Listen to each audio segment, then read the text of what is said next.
It was early morning on July 16, 1945. At the Alamogordo Proving Grounds near White Sands, New Mexico, a select group of atomic scientists and U.S. military personnel had gathered. On a tower in the distance was a secret, untested nuclear device codenamed Trinity. The countdown began, and then the button was pushed. In a flash of light, the nuclear age came bursting on the scene. America had won the race to unleash the destructive power of the atom. It was clear this power was awesome, too awesome to remain untamed. So began the quest of science to harness that power for peace, while others feared it would lead to another war more destructive than any since the beginning of time. The beginning of time. The beginning of time for man? The beginning of time for the universe? How did it all begin? What keeps the awesome power of the atom in check until it bursts forth in those uncontrolled nuclear reactions? Scientists have deciphered the laws that govern them, but who made the laws? Who made the atoms? And who made the earth, sun, moon, and stars? Hi, I'm Don McIntosh, and in this program, we'll be exploring the scientific mysteries of the universe and the controversy over how it came to be. But first, on Christmas Eve in 1968, the Apollo 8 astronauts Anders, Lovell, and Borman gave an impressive answer to the question of who made the heavens and the earth when they relayed a special message back to Earth from their orbit around the moon. In the beginning, God created the heaven and the earth. And the earth was without form and void, and darkness was upon the face of the deep. And the Spirit of God moved upon the face of the waters. And God said, "Let there be light." And there was light. And God saw the light, that it was good. And God divided the light from the darkness. And God called the light day, and the darkness he called night. And the evening and the morning were the first day. And God said, "Let there be a firmament in the midst of the waters, and let it divide the waters from the waters." And God made the firmament, and divided the waters which were under the firmament from the waters which were above the firmament. And it was so. And God called the firmament heaven. And the evening and the morning were the second day. And God said, "Let the waters under the heaven be gathered together into one place, and let the dry land appear." And it was so. And God called the dry land earth, and the gathering together of the waters called he seas. And God saw that it was good. And from the crew of Apollo 8, we close with good night, good luck, a Merry Christmas, and God bless all of you on the good earth. The world was stunned. Like a voice from the heavens, it was reminded of the Creator's claim in Genesis that he had done it all in 6 days. But most modern scientists long ago rejected the 6 literal days of creation in favor of Big Bang's theory of geologic and cosmic evolution over 6 long geologic and cosmic periods. They claim it's one of science's greatest achievements of all time. But 2 U.S. scientists, Dr. Robert Gentry and his son and associate Dr. David Gentry, now prepare to show why it's actually scientists' greatest blunder, not its greatest achievement. In particular, instead of the universe being the same everywhere, which is Big Bang's key assumption, they have discovered astronomical proof the universe has a nearby center. They believe this startling discovery may yet attract the interest of people of all religious persuasions and even those who have none, for they believe it points to the great white throne, the celestial dwelling place of the God of Genesis, the same God who gave the literal 7-day creation commandment to Moses on Mount Sinai. With this background, Drs. Robert and David Gentry began to unfold the exciting saga behind their discoveries. The excitement really begins by recognizing that the Hubble Space Telescope and other NASA telescopes have photographed some truly amazing celestial objects within our universe. This is a very long exposure of our galaxy as seen in the night sky.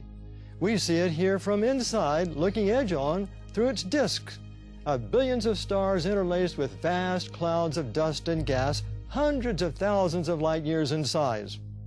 And this is a supernova, exhibiting what astronomers have called the glowing eye.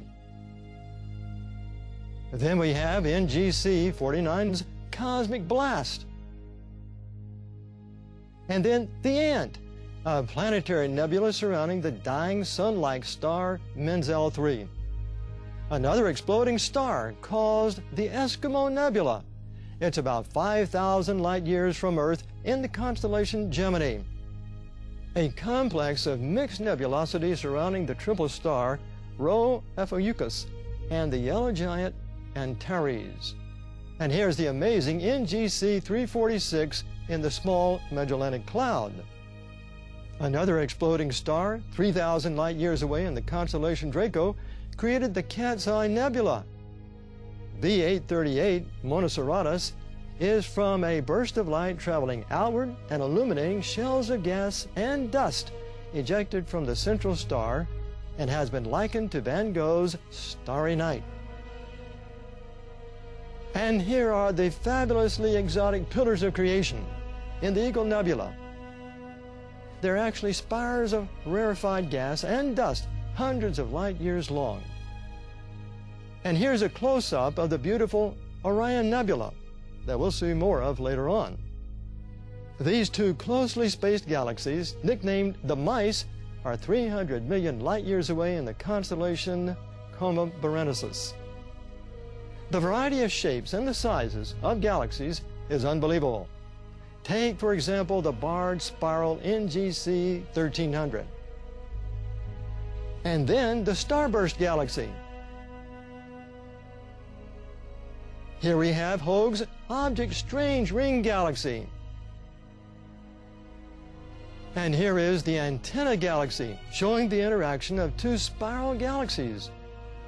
Galaxies are so huge, and their distances so great, that we can hardly comprehend their existence. The beauty and majesty of all these celestial wonders captures the imagination. Take a look at the exquisite detail of these astronomically huge lanes of gas and dust that form a belt around the Sombrero Galaxy. Surely all these galaxies are telling us something of vast importance.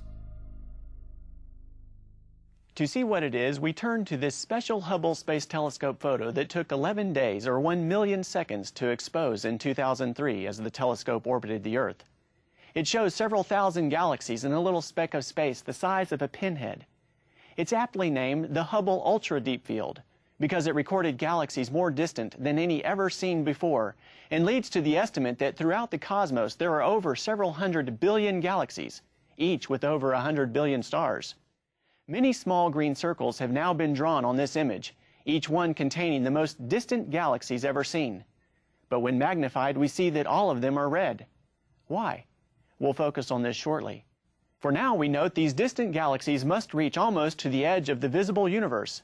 And because we see about the same density of galaxies in every direction the telescope is pointed, we say this is evidence that our universe does have a center, which is astronomically nearby. But this is just the opposite of what Hubble and other astronomers concluded when interpreting his famous redshift discovery. So which is correct? To find the answer, we flash back in time to the early part of the 20th century.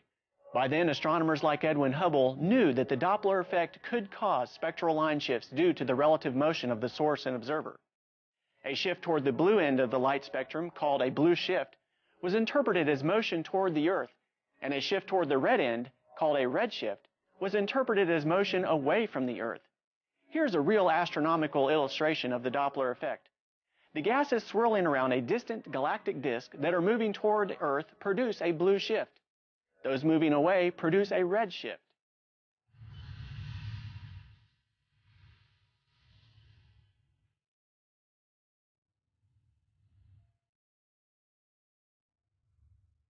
It was at Mount Wilson Observatory in the 1920s that Hubble utilized its new 100-inch reflector, the largest telescope of that day, to discover that light arriving from distant galaxies was redshifted in an orderly way.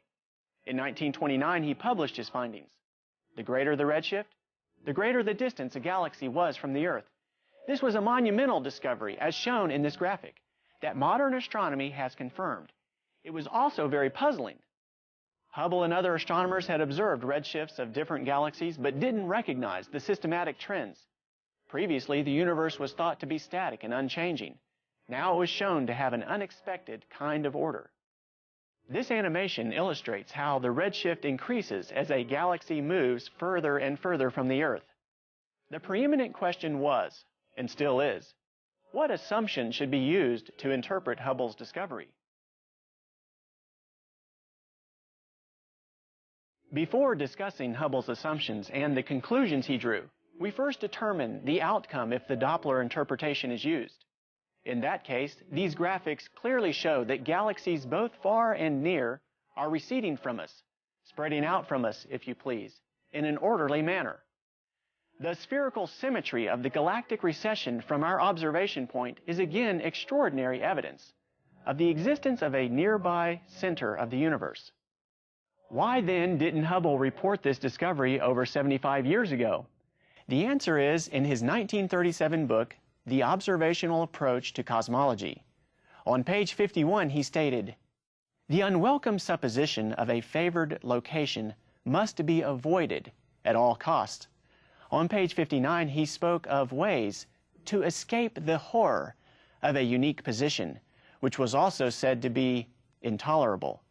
And on page 54, he emphasized, there must be no favored location in the universe, no center, no boundary. All must see the universe alike. It's really obvious, then, that Hubble engaged himself in the most extraordinary denial of fact in all the history of science in his attempt to get rid of the center and demand the universe be everywhere the same. These three graphics show, however, this could not be accomplished using the Doppler assumption.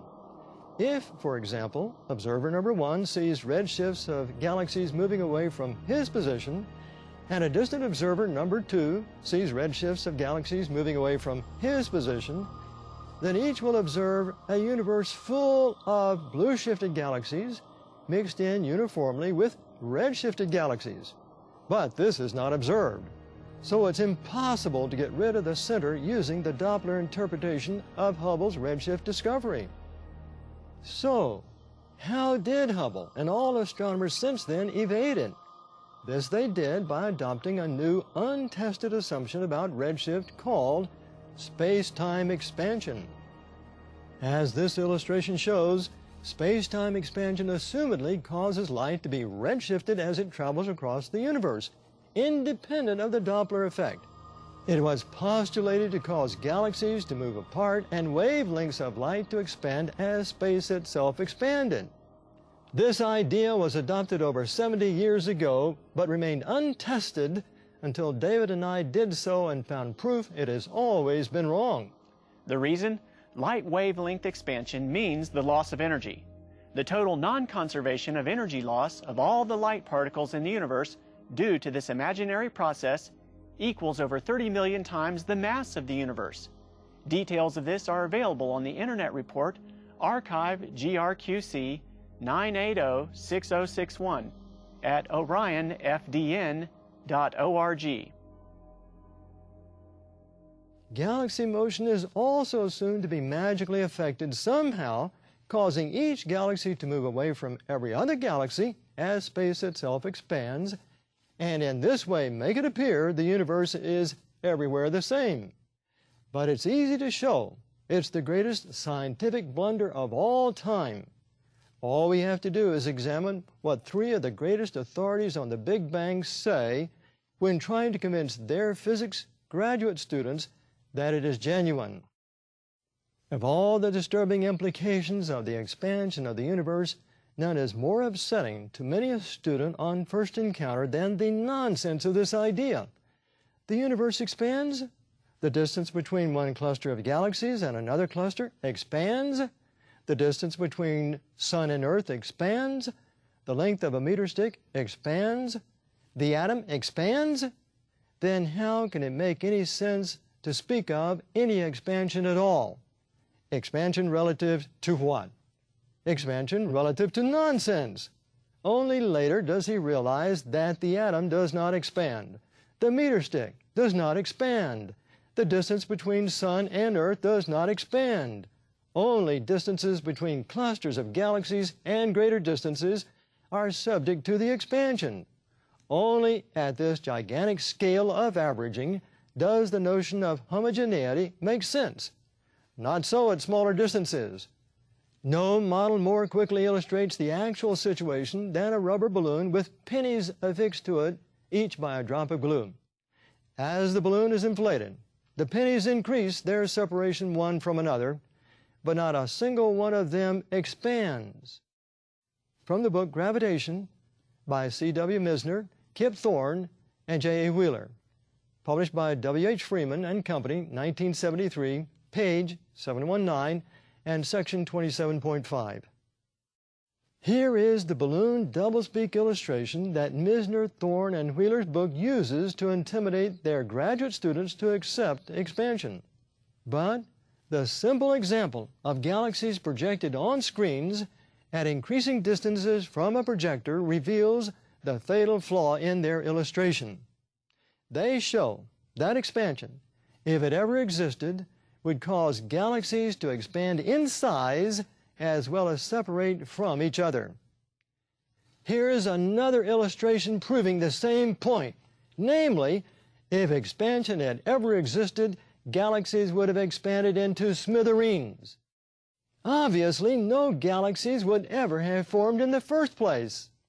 But as we saw earlier, the universe is full of them, more than 1,000 billion trillion, each one silently testifying that the space-time expansion hypothesis has always been an imaginary effect, and hence that Big Bang has always been nothing more than a big fizzle, just the figment of the imagination of those who vainly tried to wipe the remembrance of God from His universe.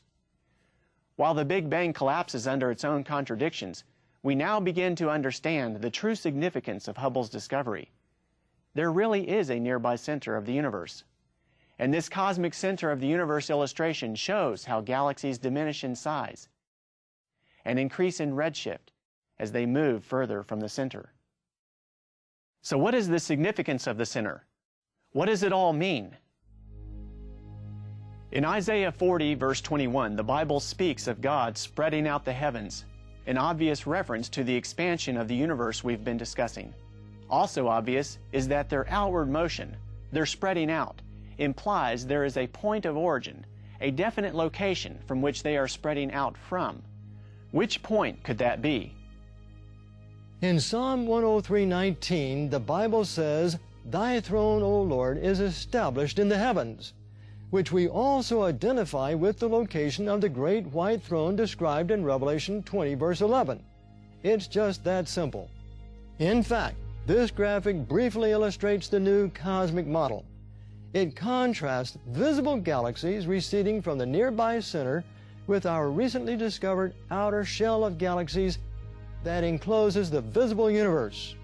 Light from the outer galaxies cannot be seen by telescopes because vacuum gravity has shifted it down to become the well-known cosmic microwave radiation. My December 2004 article in Perspectives in Science and Christian Faith identifies the galaxies in the visible universe as originating in the Genesis creation, while those in the outer shell are ascribed to a separate, earlier creation. This fits with Job 38:7, which shows that intelligent beings existed prior to the Genesis creation. With this background, we will now see why the nearby throne has special relevance to the Genesis six-day creation. To us, the logical conclusion is that God deliberately created the universe so as to reveal that His throne, the great command center of the universe, is located so astronomically nearby that it could be within our own Milky Way galaxy. On this basis, we here on planet Earth are definitely in a privileged position in the universe. It is reasonable that Earth should occupy a special place in the cosmos because the Creator Himself lived here for over 30 years. We thus believe God is now using the heavens to confront humanity with astronomical proof that He is the Creator of the heavens and the earth.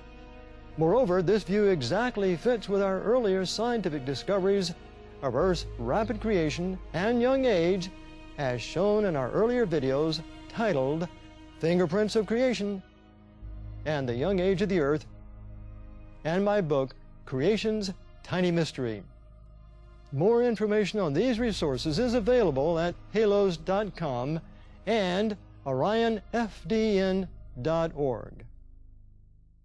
The scientific community was informed of the downfall of the Big Bang, the discovery of the center of the universe, and its identification with the Great White Throne, plus many other features of the universe in this poster we presented at the April 2005 American Physical Society meeting in Tampa. We have already discussed the meaning of a number of its graphics. It can be viewed in its entirety at this APS website.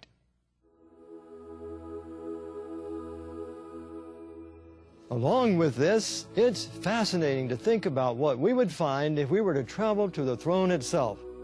So let's take a trip there right now through the magic of computer animation. And as we prepare to leave Earth's orbit, we see the night sky coming into view with its millions of city lights far below.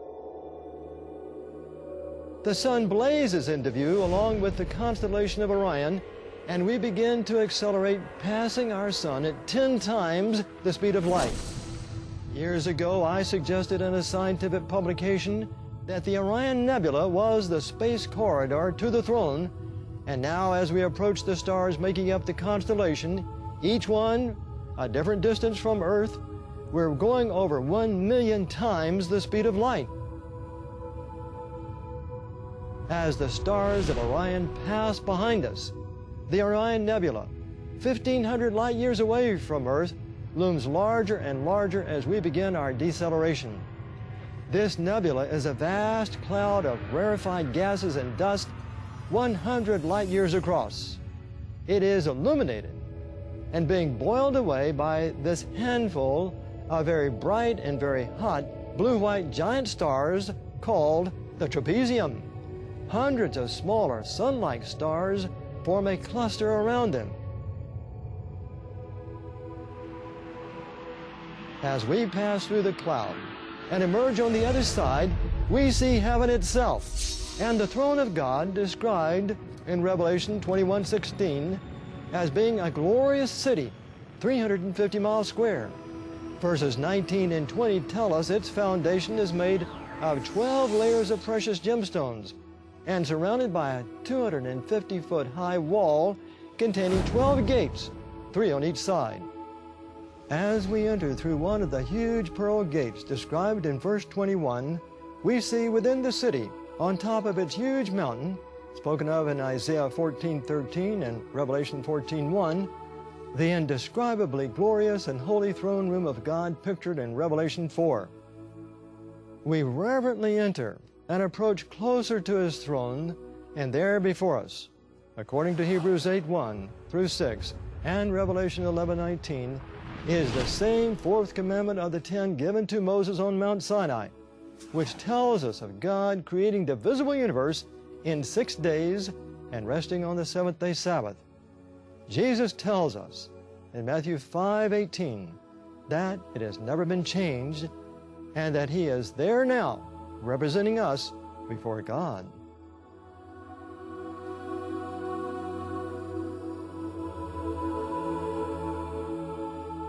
The fact that God created the universe to specially point to His throne and His seventh-day creation commandment tells us it is just as valid now as when given in Eden. It will be of spectacular importance as the end-time events continue to unfold before us. How could it be otherwise when we see the first angel of the 3 in Revelation 14 commanding with a loud voice in verses 6 and 7, "For everyone to worship Him that made heaven and earth and the sea and the fountains of waters." We believe the timing of this discovery, that the universe really does have a nearby center, may mean God